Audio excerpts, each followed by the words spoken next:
जयद्रथ की ओर ले चलिए केशव। किंतु आज तुम्हारे और जयद्रथ के बीच कौरव सेना के सारे महारथियों की दीवार है पार्थ। आज मुझे कोई दीवार नहीं रोक पाएगी केशव। मैंने कहा था ना पार्थ कि केवल कर्म तुम्हारे वश में है और कर्म फल तुम्हारे वश में नहीं है। इसलिए सूर्य उदय और सूर्यास्त भी तुम्हारे वश में नहीं है पार्थ। तुम भरतवंशियों को प्रतिज्ञाएं करने में इतनी रुचि क्यों है? पितामह प्रतिज्ञा में जकड़े हुए हैं, मझले भैया प्रतिज्ञाबद्ध हैं, और अब तुमने अपने आप को एक प्रतिज्ञा में बांध लिया। किंतु क्या उन्हें अभिमन्यु के साथ छल करना शोभा देता था केशव? एक बालक पर 7 महारथियों का आक्रमण करना युद्ध धर्म के विरुद्ध नहीं है? अपने इन प्रश्नों के उत्तर महादेव से मांगो पार्थ, क्योंकि कल जयद्रथ उनके वर का कवच पहने हुए था और उन्होंने सब कुछ जानते हुए सिंधु नरेश को यह वर दिया था। वे ईश्वर हैं पार्थ, और ईश्वर से कभी कोई कार्य अनजाने में नहीं होता। जयद्रथ का वध आवश्यक है, किंतु इसके लिए तुम्हें अपने हाथ प्रतिज्ञा की डोरी से बांधने की कोई आवश्यकता नहीं थी। अब तुम्हारी आंखें लक्ष्य से अधिक सूर्य पर होंगी। लक्ष्य को वाण नहीं बेधता पार्थ, लक्ष्य को बेधती हैं धनुर्धर की आंखें। और आज इस समय तुम्हारी आंखों में तुम्हारी शपथ की धूल है। मैं क्षमा चाहता हूं वासुदेव, किंतु अब तो शपथ ले चुका। मुझे जयद्रथ की ओर ले चलिए। ले चलता हूं पार्थ, अवश्य ले चलता हूं, किंतु यह समझ लो कि आज जयद्रथ आचार्य द्रोण के कमल व्यू के भीतर है, जो यहां से 12 कोस की दूरी पर है। 12,000 कोस की दूरी पर क्यों ना हो केशव, मैं आज सूर्यास्त से पहले उसका वध अवश्य करूंगा। और यदि ना कर पाया तो अग्नि समाधि ले लूंगा केशव। मुझे जयद्रथ की ओर ले चलिए केशव, मेरा रथ जयद्रथ की ओर ले चलिए, क्योंकि आज यदि सारी कौरव सेना उसकी सुरक्षा के लिए खड़ी है तो मेरे पास अधिक समय नहीं है केशव। मेरा रथ उसकी ओर ले चलिए। ले चलता हूं पार्थ, परंतु तुम रथ के लिए मार्ग बनाना आरंभ करो। जो आज्ञा केशव।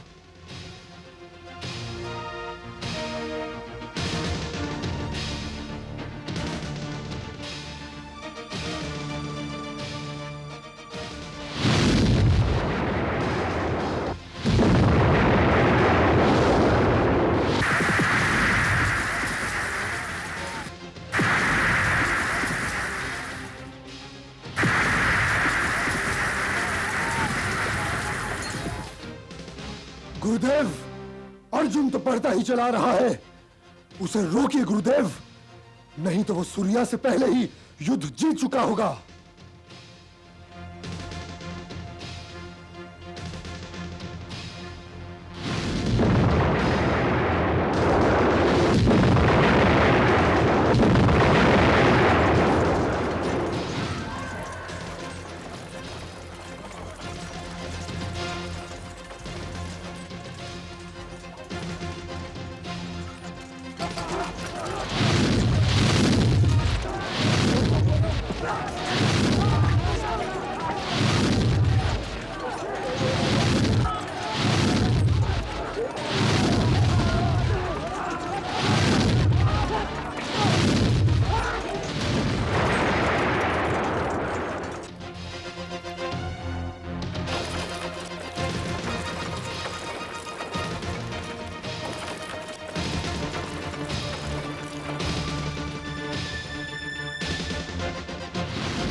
प्रणाम गुरुवर।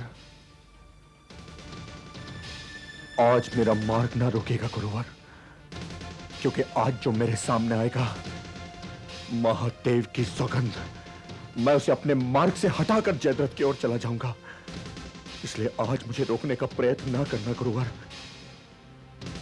जब तक मैं तुम्हारा मार्ग रोके खड़ा हूं कुंती नंदन, तब तक तुम सिंधु नरेश के पास जा ही नहीं सकते हो। सिंधु नरेश के पास जाने के लिए तुम्हें मुझे मार्ग से हटाना होगा।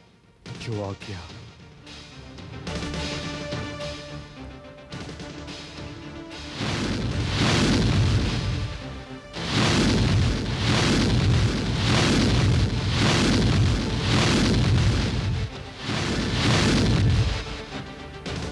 यदि इनसे द्वंद्व युद्ध में उलझे रहे पार्थ तो सूर्यास्त हो जाएगा।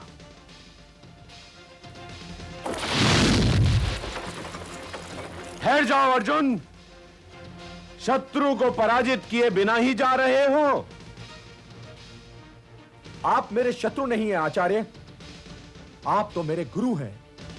और मैं यह भी जानता हूं कि स्वयं आपके अतिरिक्त इस संसार में कोई भी आपको पराजित नहीं कर सकता।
अर्जुन ने आपका कमल व्यूह तोड़ दिया गुरुदेव, और वो सिंधु नरेश की ओर बढ़ता ही चला जा रहा है। हम सब तो ये सोचते रहे कि आपको पार कर लेना अर्जुन के लिए संभव नहीं होगा, किंतु आपने उसे कतरा कर निकल जाने दिया। मैं उसकी पीठ पर बाण नहीं चला सकता था युवराज। यदि आप घेर कर एक बालक का वध कर सकते हैं, तो अर्जुन की पीठ पर बाण क्यों नहीं मार सकते? गुरुदेव, ये आपका आश्रम नहीं है जहां युद्ध की मर्यादा पर वाद विवाद चल सके। ये रणभूमि है गुरुदेव। जाइए और जाकर सिंधु नरेश की रक्षा कीजिए। सिंधु नरेश तो कल रात ही सिंधु देश की ओर प्रस्थान करना चाहते थे, परंतु मैंने उन्हें वचन दिया था कि मैं अर्जुन को उन तक नहीं पहुंचने दूंगा। जाइए और जाकर मेरे वचन का पालन कीजिए। मेरा यहां से जाना उचित नहीं है वत्स। मैं सिंधु नरेश का अंग रक्षक नहीं हूं। मैं तुम्हारी सेना का प्रधान सेनापति हूं,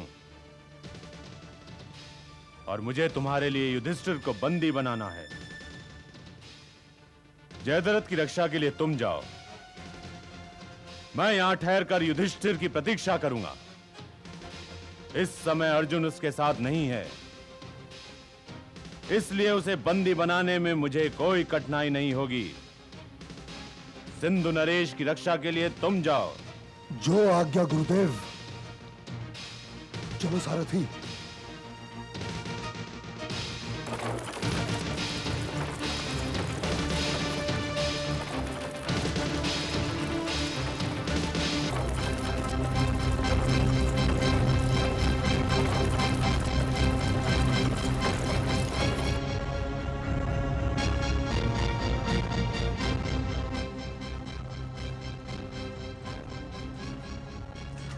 रथ क्यों रोक दिया केशव? तुम्हारे अश्व थक गए हैं पार्थ, और थके हुए अश्व तुम्हारे रथ को विजयश्री की ओर नहीं ले जा सकते। परंतु केशव,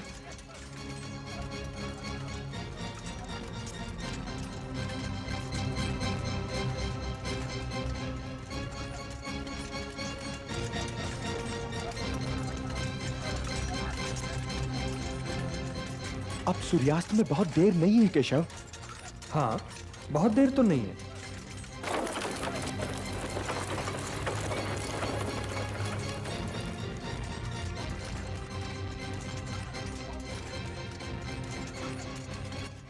सावधान अर्जुन।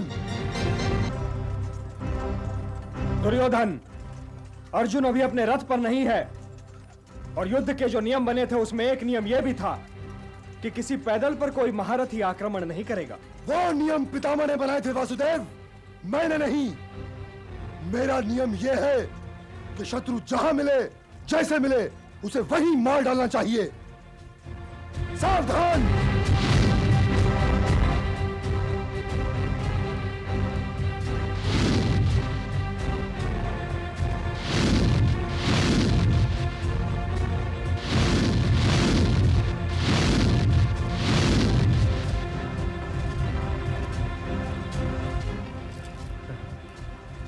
शस्त्र उठाइए भ्राता दुर्योधन, शस्त्र उठाइए। यू हाथ रोककर मेरा अपमान न करो अर्जुन, मुझ पर बाण चलाओ।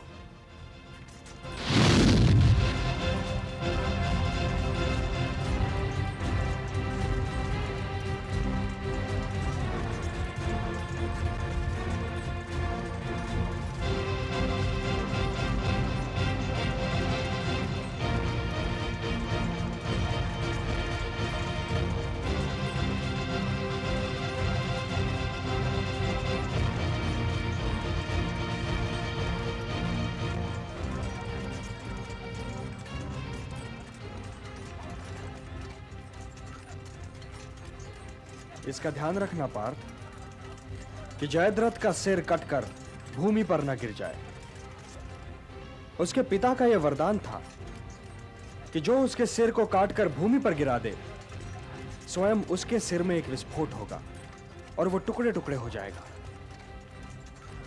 इसलिए ऐसा बाण चलाना पार्थ कि जयद्रथ का सिर कटकर उसके पिता की ही गोदी में गिर जाए। यही उसकी मुक्ति का मार्ग है। ऐसा ही होगा केशव।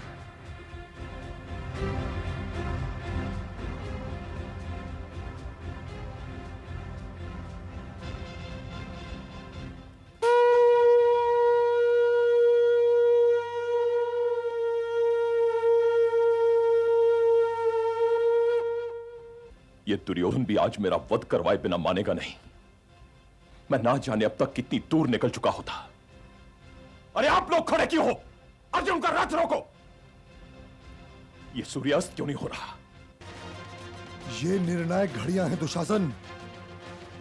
यदि आज सूर्य अस्त हो गया और तब तक अर्जुन सिंधु नरेश का वध नहीं कर सका, तब तो उसे अग्नि समाधि लेनी ही पड़ेगी। और यदि इस रणभूमि में अर्जुन ही नहीं होगा, तब इस युद्ध में हमारी विजय निश्चित है। दुशासन, जाओ सिंधु नरेश की रक्षा करो।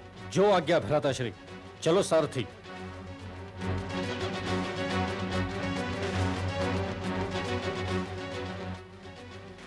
हे सूर्यदेव, आज शीघ्र ही अस्त हो जा।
अर्जुन, तुम अग्नि समाधि ले लो। हाँ!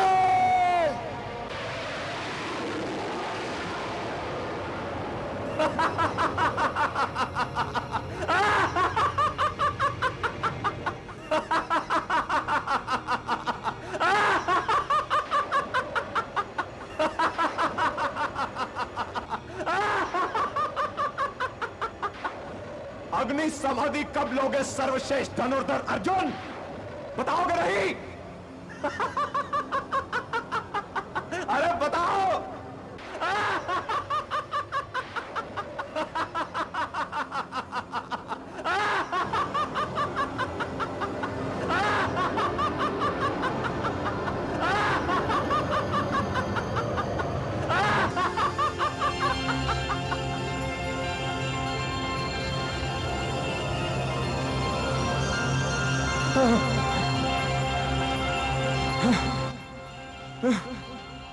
अभी सूर्यास्त नहीं हुआ है पार्थ। वो रहा सूर्य और ये जयद्रथ।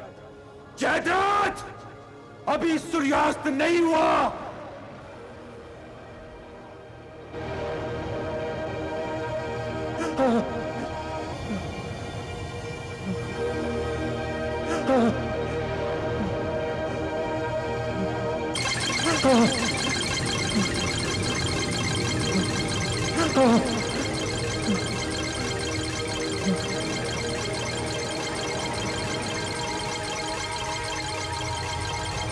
भाग जयद्रथ, भाग! मेरे अभिमन्यु का वध तूने किया था।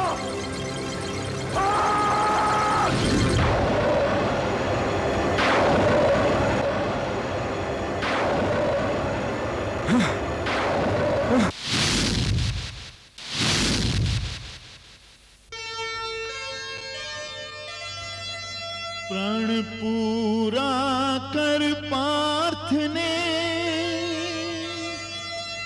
सिद्ध किया संधान,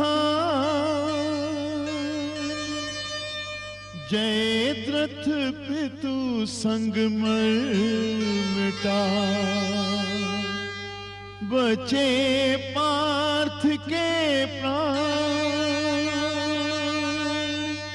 सीख हम बीते युगों से नए युग का करें स्वागत, करें स्वागत, करें स्वागत, करें स्वागत।